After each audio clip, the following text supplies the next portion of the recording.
Muita gente ainda tem dúvida de como funciona o processo de financiamento imobiliário e ainda vem me perguntar, né? Como é que funciona? Quais são as etapas? Qual é o primeiro passo? O que eu tenho que fazer? Onde que eu tenho que ir? E aí, pensando nisso e para facilitar a sua vida, eu resolvi criar esses fluxogramas aqui, ó. Aquisição de terreno em construção, construção em terreno próprio e aquisição de imóvel. E agora eu vou explicar para você cada um desses fluxogramas, explicando aí todas as etapas do processo de financiamento imobiliário, desde fazer a simulação, análise de crédito do cliente, aprovação da documentação técnica, análise de viabilidade, contratação e liberação do recurso financeiro. Eu sou Cleison Orlando e você está no canal Mestre da Obra. Se você não sabe, eu sou o autor desse livro aqui, ó, Guia Interativo Construções Financiadas. Eu explico tudo sobre financiamento imobiliário nesse livro, inclusive tem lá esses fluxogramas que eu vou explicar para você agora nesse vídeo. Então, se você ainda não baixou o livro, ainda não teve acesso a esse conteúdo, é só clicar no link que está aqui na descrição desse vídeo. Clica lá, baixa, gratuito, tá? Não tem segredo, só clicar e baixar. E aí você vai ter acesso ao melhor conteúdo sobre financiamento imobiliário disponível aí para consulta e aprendizado. E agora, antes de eu explicar para você isso aqui, né, esses fluxogramas, eu vou pedir para você se inscrever aqui no canal se ainda não for inscrito, já deixar o seu like nesse vídeo e, claro, né, sempre que possível, convidar seus amigos para conhecer, para curtir e compartilhar aqui o conteúdo do nosso canal. Eu estou com o fluxograma aqui impresso, mas vou falar para a edição colocar aqui para você, para facilitar a sua visualização. E aí a gente vai olhando aqui item a item. E aqui agora para começar, né, a análise aqui das etapas, né, do fluxo do processo de aquisição de terreno e construção, a primeira coisa que a gente tem que fazer é a simulação do financiamento, assim como qualquer outro processo de financiamento. A primeira coisa sempre é a simulação. Depois da simulação a gente vai aqui para a análise de crédito do proponente, né, do cliente. A gente precisa saber se aquele cliente tem condições financeiras para bancar aquele financiamento. Tá?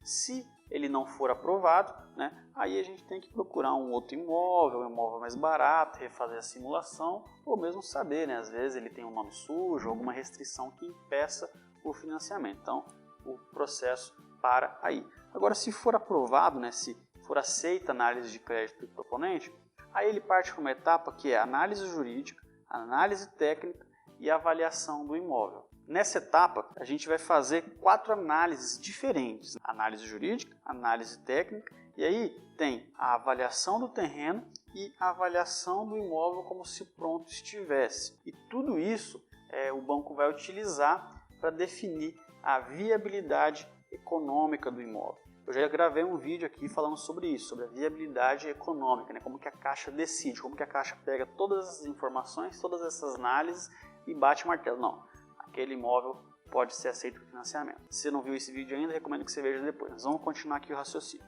Então, feitas essas 4 análises no processo de aquisição de terreno e construção, o banco vai determinar se o projeto é viável ou inviável. Se for inviável, você vai voltar lá para análise jurídica, análise técnica, ou lá no início do processo, vai ter que refazer o projeto, refazer o orçamento, adequar de forma que você tenha, consiga aí uma viabilidade econômica. Já se o processo for aprovado, se a Caixa disser que o seu projeto é viável, você vai seguir para a contratação, para fazer o contrato do financiamento. Esse contrato de financiamento é feito onde vai assinar o banco, o cliente, o proponente, e o vendedor do terreno, tá? O vendedor do terreno está vendendo o terreno para o cliente, tem que assinar o contrato de financiamento. Inclusive, lá na análise jurídica, o vendedor do terreno vai ser analisado, tá? Se ele tiver alguma dívida com a União, alguma restrição que impeça a assinatura desse contrato, o seu cliente não vai conseguir assinar o contrato. Na verdade, o contrato nem vai ser elaborado. Então, fique atento a isso.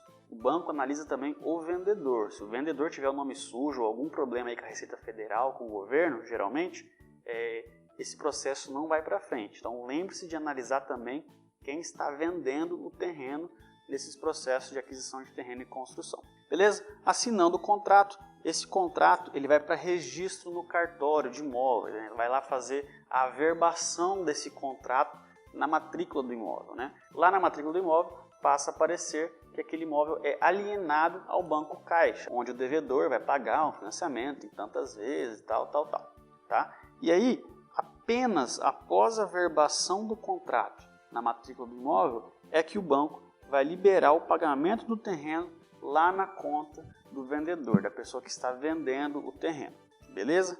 E aí sim, nosso cliente, né, a gente pode começar a construção da obra.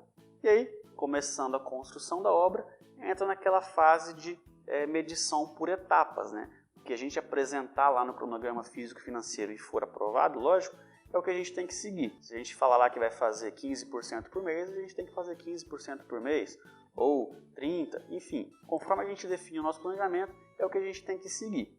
E aí, conforme a gente vai executando, a gente vai recebendo.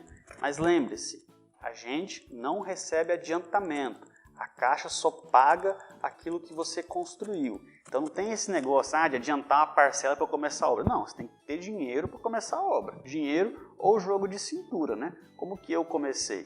Quando eu comecei eu não tinha grana. Então o que eu fazia? Eu fui lá nos vendedores de material de construção, falei, preciso de 30 dias para pagar. Fui nos pedreiros e falei, eu pago vocês com 30 dias. Não tenho dinheiro para dar nada de entrada agora, mas se a gente começar a construir eu vou conseguir dinheiro. E aí negociei isso com todo mundo, com mão de obra, com fornecedor, e comecei minha primeira obra, sem ter um centavo no bolso, tudo fiado. E aí, conforme eu fui recebendo do banco, através do financiamento, eu fui pagando e aí foi tudo dando sequência. Então é uma questão aí de planejamento, estratégia. Eu não recomendo muito fazer isso, porque algum imprevisto que der, você vai acabar tendo problemas aí com quem você está contratando, tá? Então, muita atenção, é possível fazer isso, tem como a gente trabalhar dessa forma, mas você tem que saber o que você está fazendo. Então, depois que você termina a construção, faz as medições, recebe a obra, você tem que fazer no final da obra, quando você finaliza lá 100% da obra, você tem que fazer a averbação da obra. Você tem que ir lá no cartório de registro de imóveis de novo e averbar na matrícula do imóvel que foi construída aquela casa naquele terreno. E por que tem que fazer isso? Para documentar a obra, para fazer a obra existir no documento. E, inclusive, a Caixa retém 5% da medição final até que você apresente a verbação da obra. Ou seja, você pode terminar a obra, medir 100% da obra, mas a Caixa vai reter 5% até que você apresente para o banco a verbação da construção na matrícula do imóvel. Inclusive, eu falo muito sobre isso para você no vídeo onde eu explico a preencher a planilha PFUI, que é a planilha de financiamento de unidade isolada da Caixa. Tá? Nesse vídeo eu ensino você a preencher, né, da maneira correta o orçamento e o cronograma e inclusive dou essas dicas aí em relação aos 5% finais, beleza? E aí, depois que você faz a averbação da obra, apresenta isso ao banco, o banco finalmente libera aí os últimos 5%, né, a última parcela da obra, e aí sim o processo deixa de ser um processo de construção e passa a ser um financiamento normal. O cliente começa a pagar as parcelas do financiamento. Se ele não terminar, não fizer essa verbação da construção, ele não vai pagar as parcelas do financiamento, ele vai estar pagando apenas os juros do financiamento que ele está contratando. Por quê? O banco entende que se ele não averbou a obra ainda está em execução. Então, o processo não começa a ser pago. O cliente não faz a amortização desse financiamento. Então, muito cuidado com isso, que eu conheço casos onde clientes mal assessorados ficaram aí quase 2 anos pagando apenas os juros. Por quê? Eles terminaram a obra, mudaram para dentro da casa, começaram a morar e todo mês vinha na conta do cliente desconto lá dos juros. E o cliente estava achando que aquilo era parcela do financiamento dele. Mas não era, era só os juros, porque o processo dele ainda não estava finalizado. Entendeu? Então, oriente isso, fique de olho nisso com seus clientes, tá? Não deixe isso acontecer, porque isso aí pode até inclusive gerar um processo, né? Uma falha aí na orientação técnica. Muito bem, vamos ver agora o processo, né? O fluxo do processo de construção em terreno próprio. Edição, coloca na tela aí, e aí a gente vai falando aqui. Bom, basicamente, né, a primeira parte aqui é muito parecida com o processo de aquisição de terreno em construção, né? Você faz a simulação, análise de crédito, se não aprova, volta tudo, se aprova, vai para análise técnica, jurídica e avaliação do imóvel.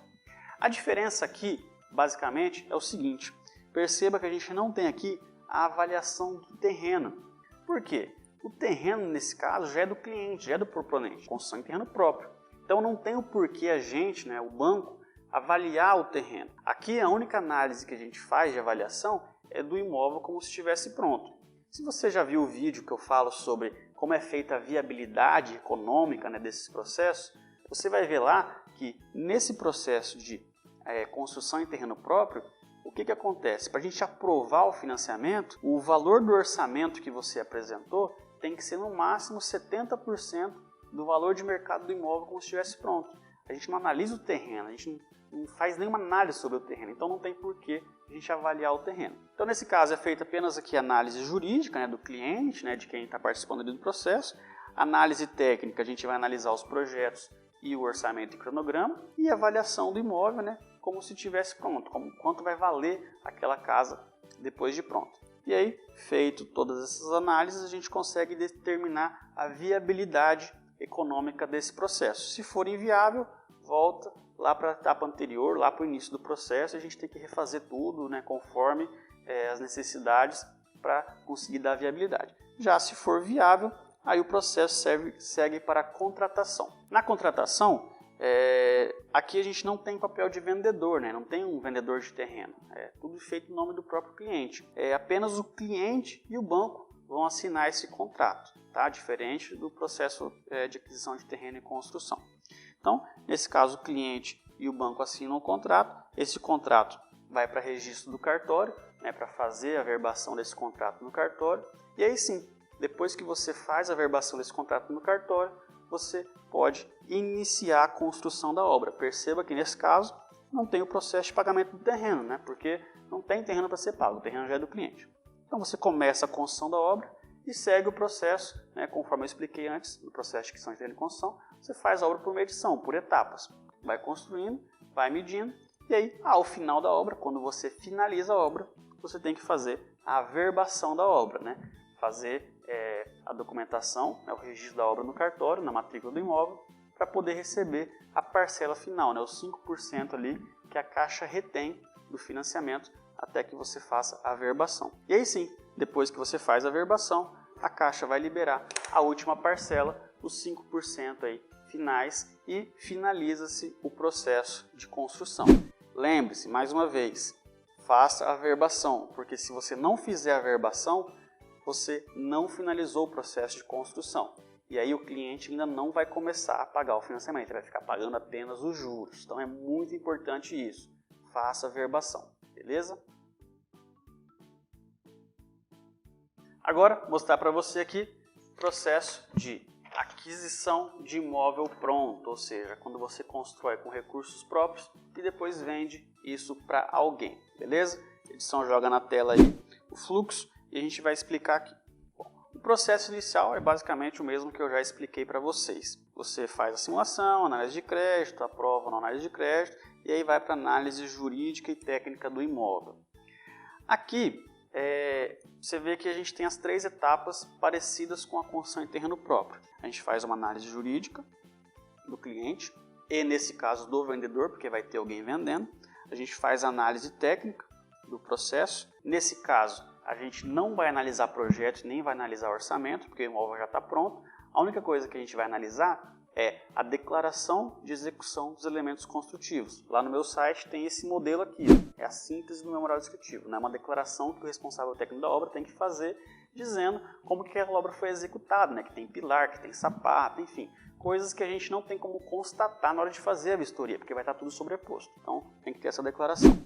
E aí a avaliação do imóvel, a determinação de valor de mercado do imóvel para saber quanto custa, quanto vale aquele imóvel. Beleza? Lembrando aqui o seguinte, no caso de financiamento de aquisição de imóvel pronto, pro Minha Casa Minha Vida, existe uma regrazinha que você tem que saber. O imóvel que for construído para ser vendido pelo Minha Casa Minha Vida, ele pode ser de uma pessoa física, tá?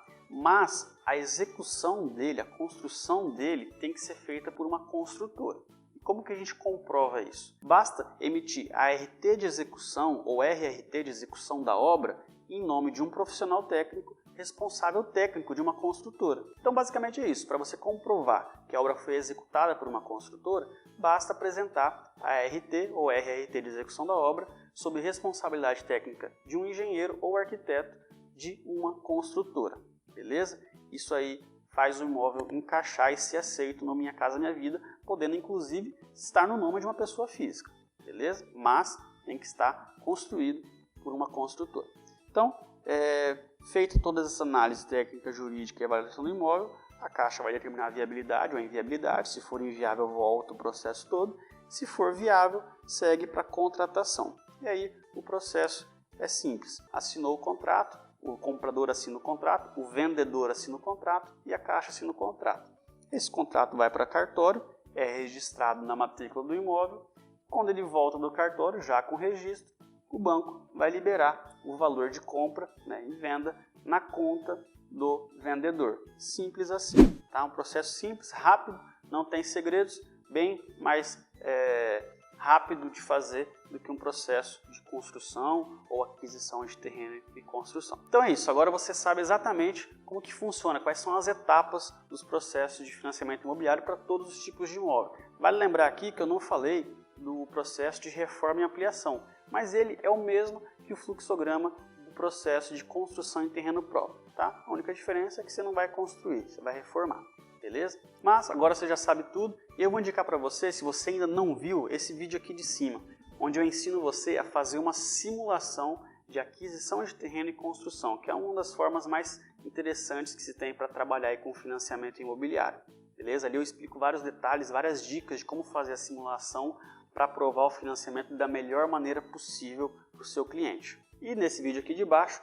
eu explico para você os principais aspectos que devem ser levados em conta na hora de você fazer um projeto de financiamento imobiliário. São 54 itens que eu listo, é um checklist. Eu explico para você um por um, desde o projeto arquitetônico, projeto estrutural, projeto sanitário, projeto hidráulico, enfim, todos os projetos eu explico o que tem que ter em cada um deles para garantir que você vai conseguir aprovar o seu processo de financiamento imobiliário. Tá? Mas antes de clicar para ver esses vídeos, confere se você está inscrito aqui no canal. Se não tiver inscrito, já se inscreve, é só clicar aqui embaixo no botãozinho. Já deixa o seu like nesse vídeo, marca aqui os seus amigos, né, que você acha que deveria assistir esse vídeo para saber como realmente funciona o processo de financiamento imobiliário. E claro, se puder compartilhar e mandar nos grupos de WhatsApp, vou ficar bem feliz, beleza? Deixa eu ir lá que eu tenho outro vídeo para gravar para você daqui a pouquinho. Até mais, valeu!